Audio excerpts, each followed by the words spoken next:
the southeastern corner of Peru, in a place isolated by the Andean peaks and Amazon River basin, lies the largest tropical rainforest reserve in the world. Like all tropical rainforests, Manu is dense and always green, and the climate is warm all year long. Many different animals make their home here. Capuchin monkeys gather nuts high above the forest floor, and giant otters hunt for fish in the lakes. This is Manu National Park.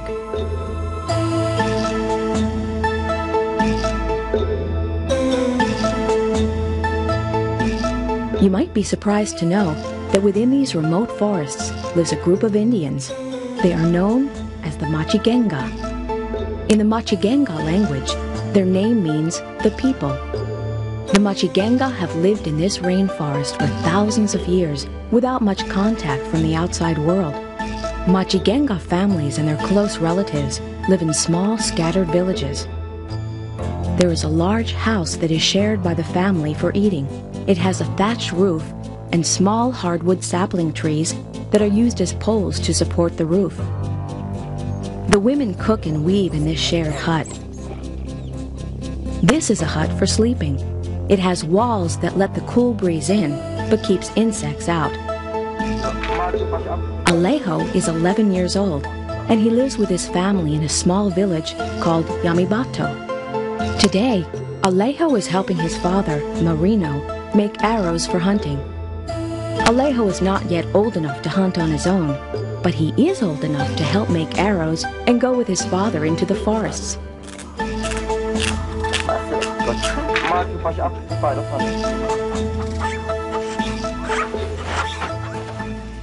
With a fresh supply of hunting arrows, Marino and Alejo leave the village to hunt.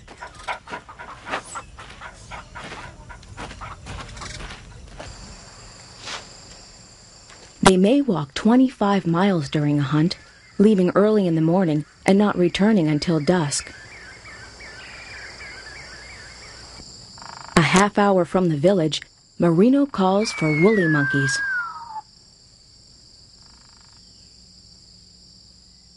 Then tries a spider monkey.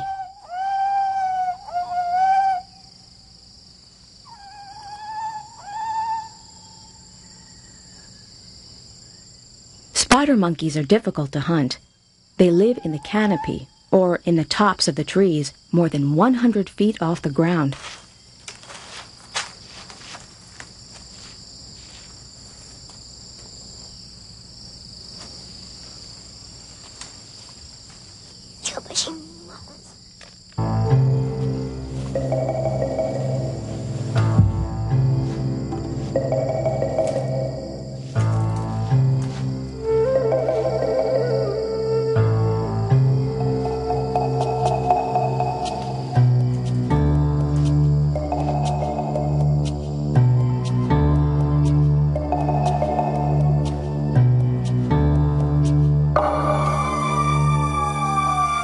Spider monkeys are the largest, fastest, and most acrobatic in the forest. Marino makes loud noises to scare the monkey out of the tree, and Alejo climbs a tree to try and find him. As Alejo and Marino close in, the monkey begins to run, and the chase is on.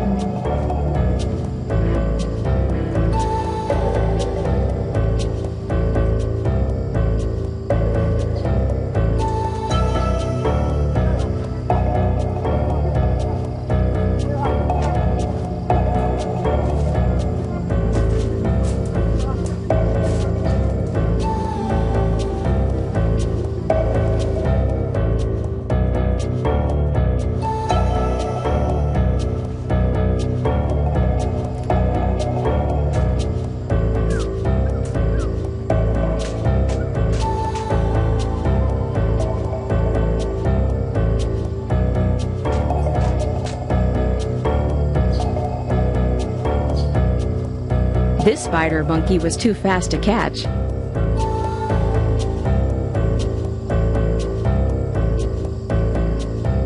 Although highly skilled, Machigenga hunters like Marino may spend 3 or 4 days in the forest and still return empty-handed.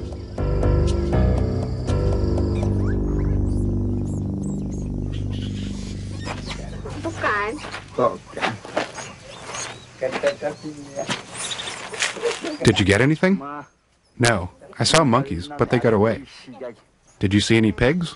I shot at some, but they got away. Marino's brother-in-law, Antonio, was the only man in the village to hunt successfully today. He shares the food with his family and relatives, and no one goes hungry.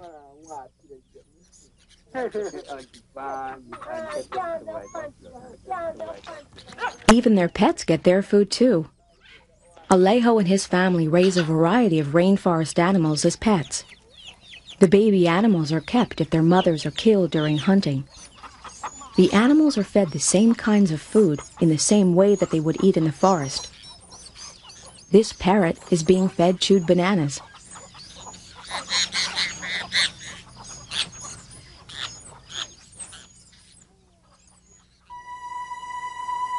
This baby spider monkey is practically part of the family.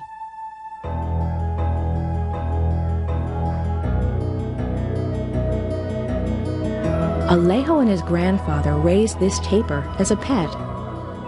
When full grown, the tapir is the largest animal in South America. At 400 pounds, she is Alejo's favorite pet.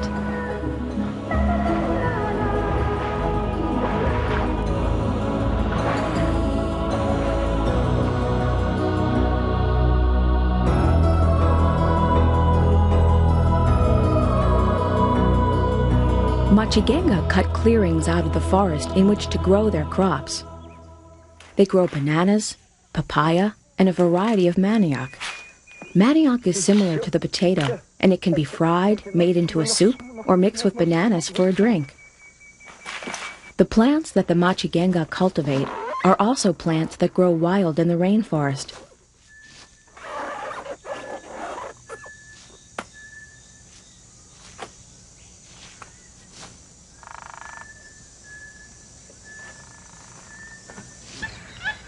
In addition to hunting and planting, Machigenga also gather the nuts of the forest as they come into season.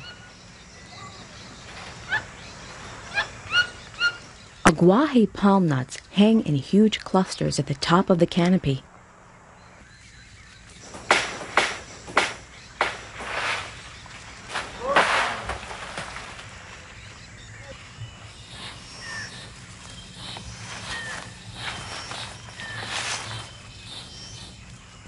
The nuts are a special treat and will be taken back home and shared with the family.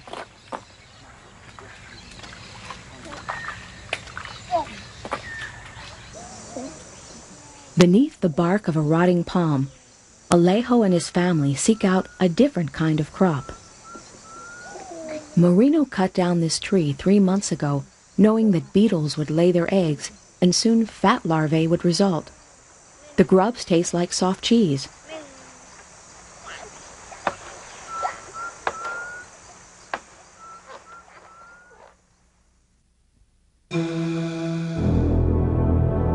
In the evening, Alejo's family gathers by the fire to listen to stories told by his grandfather, Mariano. Storytelling is important because the Machigenga have no written language. Instead, the elders pass down the history through their stories. The best storytellers teach and entertain. Mariano is a great storyteller, and he tells a story about his ancestors. Long ago, in the days of our ancestors, the Incas came down to the jungle from the mountains to trade with us. The Incas wore cotton clothes, like ourselves, and brought us metal axes and knives and beautiful cloth. This was long ago, and to this day, the Machigengas have remained among the rivers, living in the great forest that we call Notimira, but which the white men call Manu.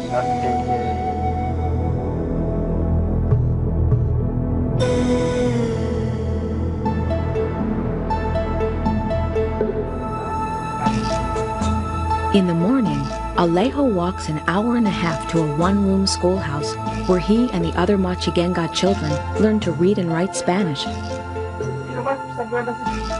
It is important that the children learn Spanish because as new roads and towns are built near Manu, the Machigenga will come in contact with more people than ever before. If Alejo learns Spanish, he may go outside the park and work when he is older, and he will also know more about how to protect the forest.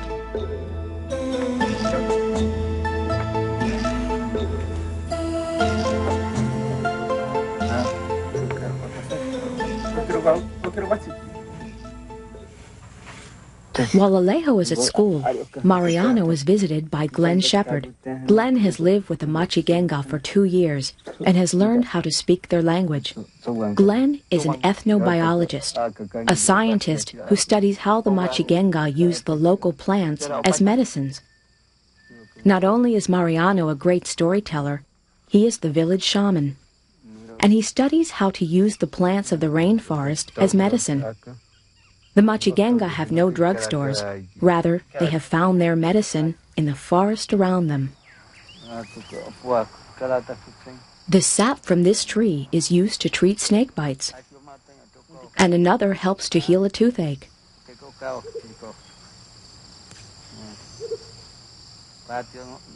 What Glenn learns from Mariano about medicinal plants may help to find new medicines that will cure diseases for people in other countries around the world.